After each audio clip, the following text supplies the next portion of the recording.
So anyways, I'm Dan Massey. This is joint work along with Randy Bush and a number of other people that make up a DARPA project on essentially infrastructure protection. And what we're interested here in doing is talking about the routes leading to top-level servers. In particular, we all know we have a critical point of failure near the 13 root and 13 gTLD servers. The gTLDs are covering the ComNet and org. And if you were to lose all the 13 root servers, we've all heard, network will fall away and bad things will happen. But there really is a potential here for a disproportionately large impact of a fault if, say, 13 bogus routes deny you access to the root servers, or even with one bogus route, since we don't have any kind of authentication inside the DNS, if I can trick you into believing a false root server or a false com server, I can do a substantial amount of damage. So there's sort of a high risk for this attack. We're only looking at the very top of the tree because as you move lower in the tree, we have sort of a natural defensive scale. You certainly can take out somebody's servers. Just the absolute sheer number of servers makes the problem less interesting and not less interesting to the site being attacked, but less interesting to the global network. And of course, the scale is somewhat limited there. All right, so we actually have a lot of ongoing measurement, and I'm sure everyone knows in your BGP routing table, you have some routes that got there by misconfigurations, possibly attacks, some kind of errors. There's a little bit of FUD floating around there. And these, of course, can include the prefixes that reach gTLD and root servers. And just to give you an example that this really does happen, the cgTLD usually sits over 192.26.92.30. And we noticed one day that prefix seemed to have moved to a small ISP in Europe. And filter lists ideally would have caught some stuff here. This wasn't the only route that snuck out. But it did go out to the general network. And from where we were sitting at our monitoring point, 4 of the 9 ISPs we were watching adopted this route. 3 of those ISPs held on to the route and continued to announce it to us for about 20 minutes. One ISP held on to it and announced it for 3 hours. And then eventually it was actually killed at the source, never reappeared, and nothing, never to be seen again. And of course, this isn't the only example, but we all know bad routes escape out there, and sometimes they hit servers. The ISP in question here wasn't trying to imitate a C-root server, but you could imagine if somebody was, you can sort of direct a denial of service or maybe direct a redirection of traffic attack against some number of ISPs. How well you can control how far that spreads is an interesting question, but certainly it's a possibility. All right, so we have kind of an interesting idea for a solution here.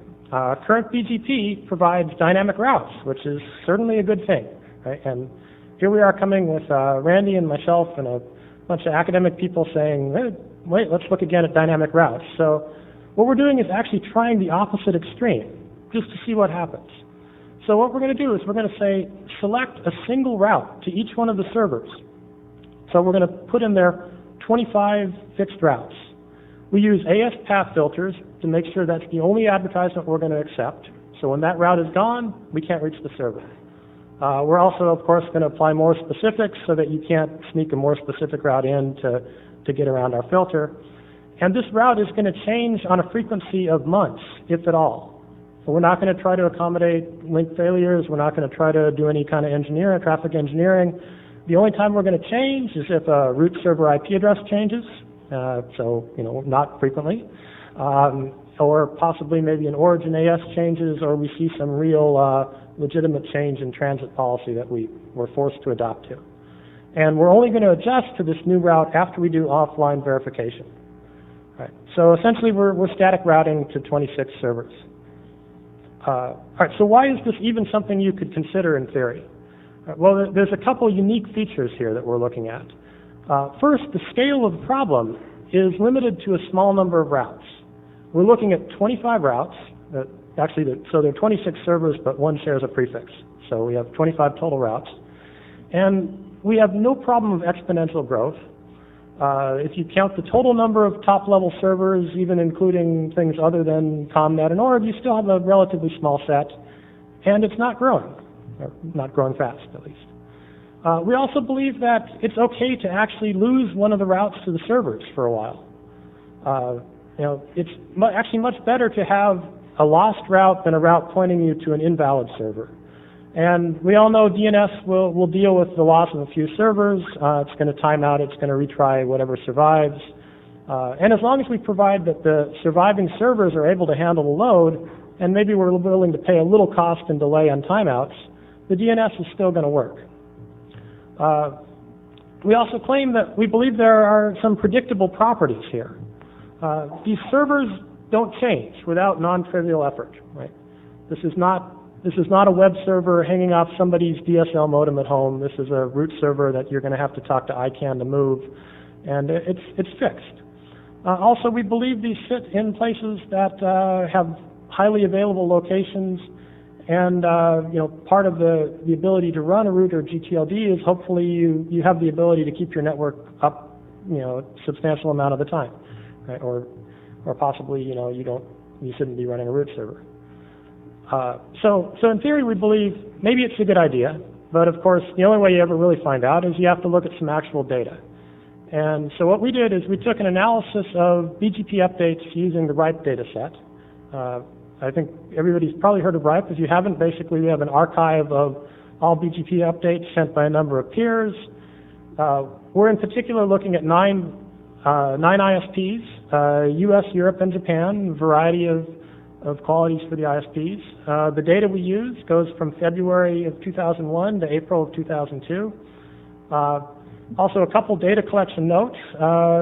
Now, we only use peers. We restricted our results to peers that exchange full routing tables. So we're not losing any dynamics because somebody's export policy is hiding a route. And also, one unique feature of a lot of the monitoring points is they use multi-hop BGP to connect a remote router to the monitoring point peer. And basically, that's really pretty much unique to the monitoring infrastructure. And those peering sessions do tend to reset a little more frequently than would happen in a real ISP. So we try to discount a little bit for session restarts where the session goes down, same routes get re-advertised as the session immediately comes back up. I would hope you don't see that in your operational networks. If you have your peer on a direct link and you're frequently seeing a session restart, you may have more concerns. Okay, so some actual numbers here. This is taken from a typical ISP in our study. It's a US, it's a tier 1, although as I understand everyone here is a tier 1. So the top line counts the number of servers you can reach and the percentage of time they're available. So if you look at the red here, this ISP is able to reach 13 of the servers about 98% of the time. Right? And if you want to reach 11 of the servers, you pretty much have 100% of the time where you can get to 11 servers. And so that's good. Now, you apply our filter, and you are going to lose some routes, because remember, we're restricting you to specific static routes. So your route goes away, no backups are available. So the number of times you can reach 13 servers drops dramatically. So you're down to 75% of the time you get all 13 servers. But as you get up to certainly 10 servers, the results with and without the filter are pretty much indistinguishable. 10 servers with the filter, I'm still reaching all of them. Without the filter, I'm still reaching all of them. The difference, of course, is I'm going to ignore any bogus routes that are sitting out there when I apply the filter. So I've actually gained something, and I'm going to try to claim that I haven't really paid a big penalty in terms of what I've lost.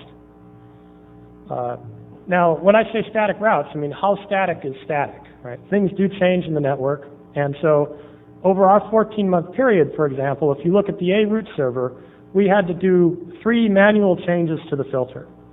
We had 2 actual valid changes in Origin AS and a few other non-valid, but the 2 were really actual occurrences.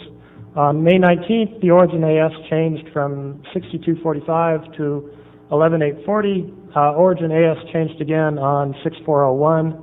And if you look those up, those all belong to the organization you would expect. So these are legitimate changes. We also saw one change in a transit AS routing policy that caused our filter to reject routes. And that's where somebody stopped prepending his AS number. So 10913 was prepending its AS. It stopped doing that. In hindsight, perhaps our filter could have been a little smarter to allow that. So that I'm not sure that's really a static change versus maybe an oversight in filtering. But of course, we did lose something. So what really got lost? So if you look at the data set from the beginning of the study until that first AS change where we switched paths, our filter reduced the reachability to the A server from 99.997 to 99.904. We actually saw 18 events where the trusted route got lost and was withdrawn. 2 of these events resulted in ISP1 actually losing connectivity to the server. So we had one event where 28 seconds of no route, one event of 103 seconds of no route. Now, interestingly, we only had 8 instances where we used the backup route that survived for more than 3 minutes. And 3 minutes is a somewhat magical number we took from some work by Craig, and sort of as what's a possible point for saying this is maybe a legitimate change versus this is not. And of all the backup routes we used, the longest backup route we had stayed around for 15 minutes. So that was probably a legitimate route.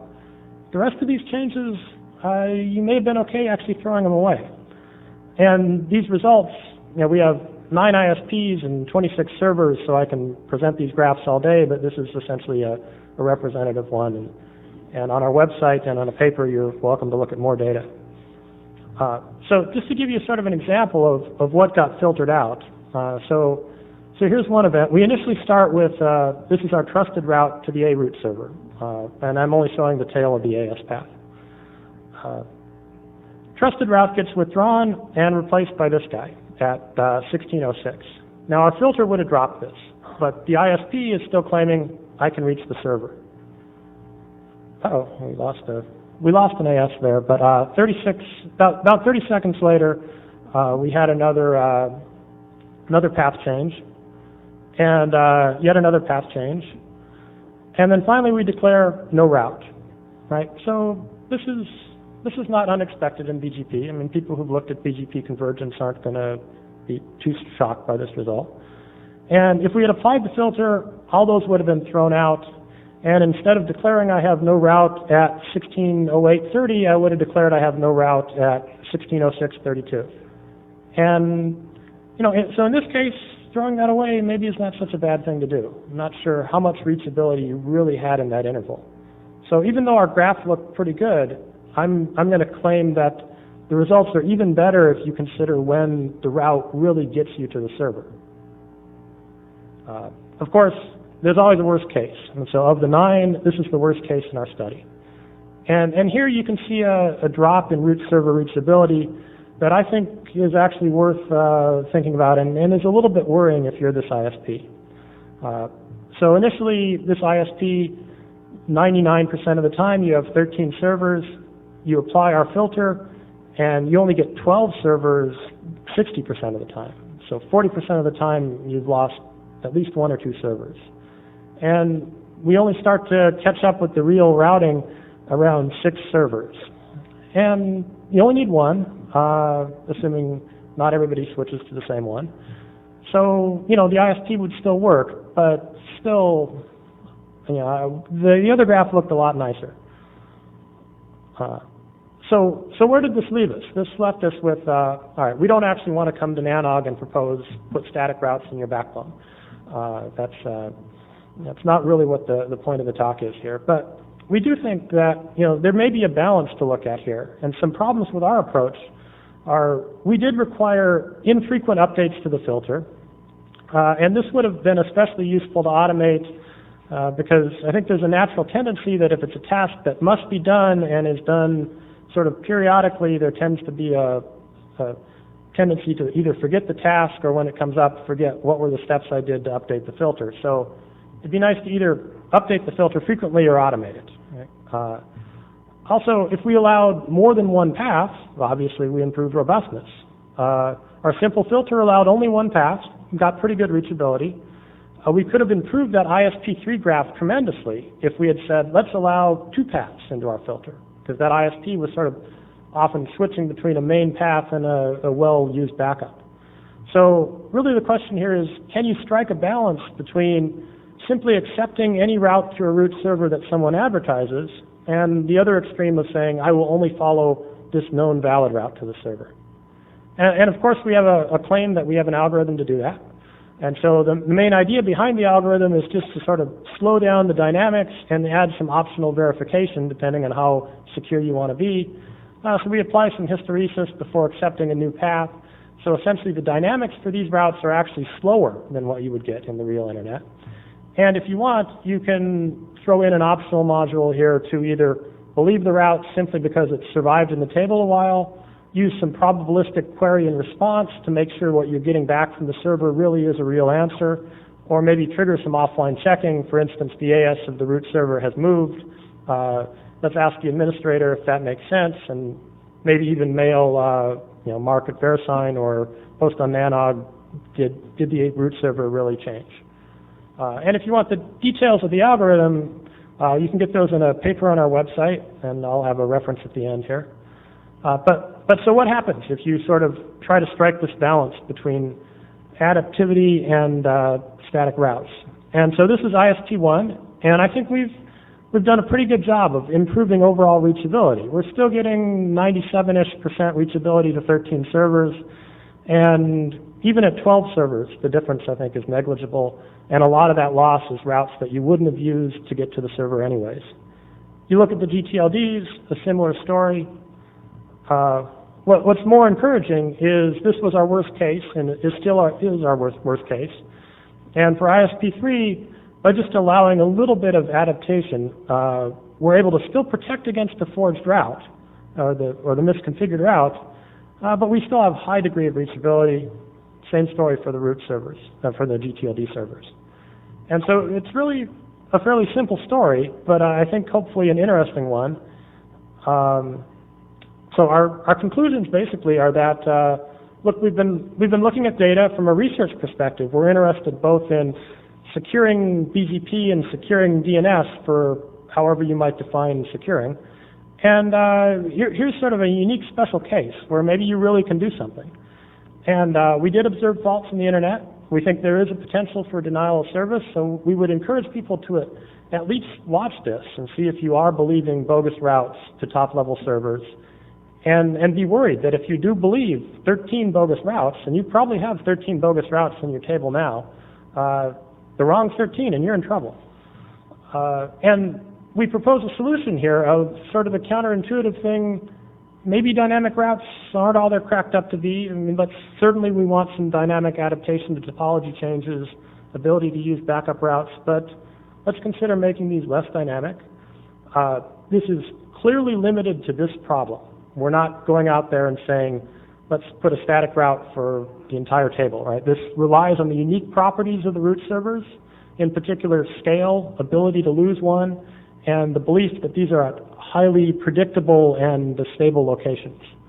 And we will lose some robustness to failure. So certainly anybody considering doing this needs to look at your own topology and make sure you have disjoint enough paths so that if you are going to filter, you allow yourself enough robustness so that one link won't cut all 13 root servers. You fall over to backup paths which aren't allowed in your filter. But for the most part, our data shows you won't be in that case. And you will gain some protection against invalid routes. And then also what we had hoped is maybe some feedback from the general audience on what is essentially the merit of the problem. There's lots of concern over the general problem of security for BGP and DNS. Do people really think this is an issue? And we'd be welcome for feedback, and certainly restrict this to the special case. We have filter. It's academic research, so it's publicly available. It does not run on your router. Well, it can run on your router, but doesn't have to. Essentially builds a filter and time parameters you control. I want to let routes change on the order of hours, weeks, months. What you can tune the parameters. And also, if you feel we're totally out of the water here, the data we have says it seems to work. So we'd be very interested in any data you can give that would give us a counterexample. And that's pretty much it. Questions?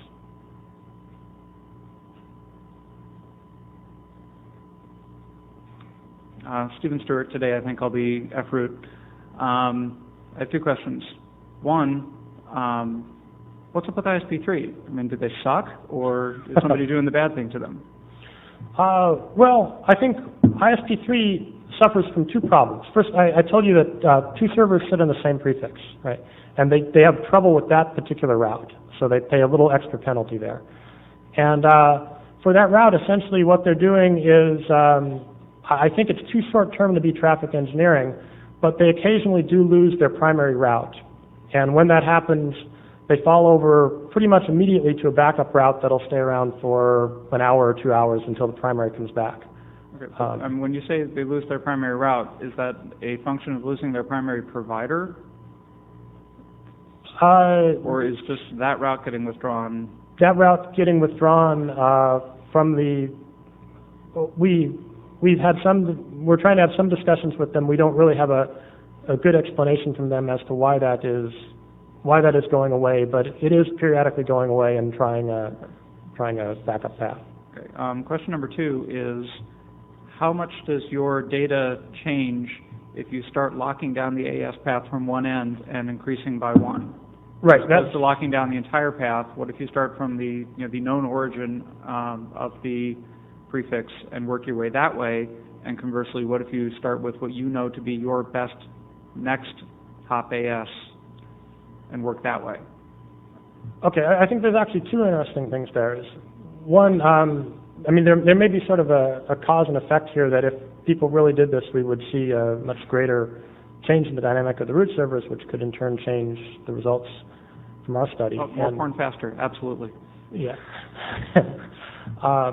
But I think, basically, we've looked at that. I don't have good data on that right now. What we can do is we can say, based solely on what I know about my routes, all I can do is choose my paths. This is what I select, and if I do it, I get this result. We hope to have more data in that direction, but I don't have something for you now. If you're going to follow up, that would be interesting to know. Okay, yeah. Cool, thanks. What time period would you like to have these filters work on? I mean, are you looking for mechanisms? What sort of time ratio would you like these filters to exist on? Well, we believe we have a pretty good, based on the ISP data we have, we believe we have a pretty good trade-off, and our current trade-off allows a route to change at most once a week. And if you allow that, you're getting reasonable answers. Okay. But I think it also can depend on your particular spot in the topology.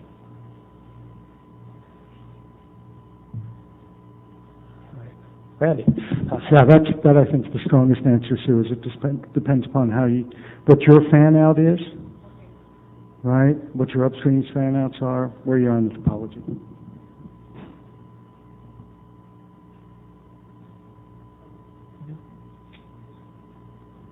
If I'm sitting, the extreme case, of course, is if I'm sitting there with one upstream, I listen, I believe.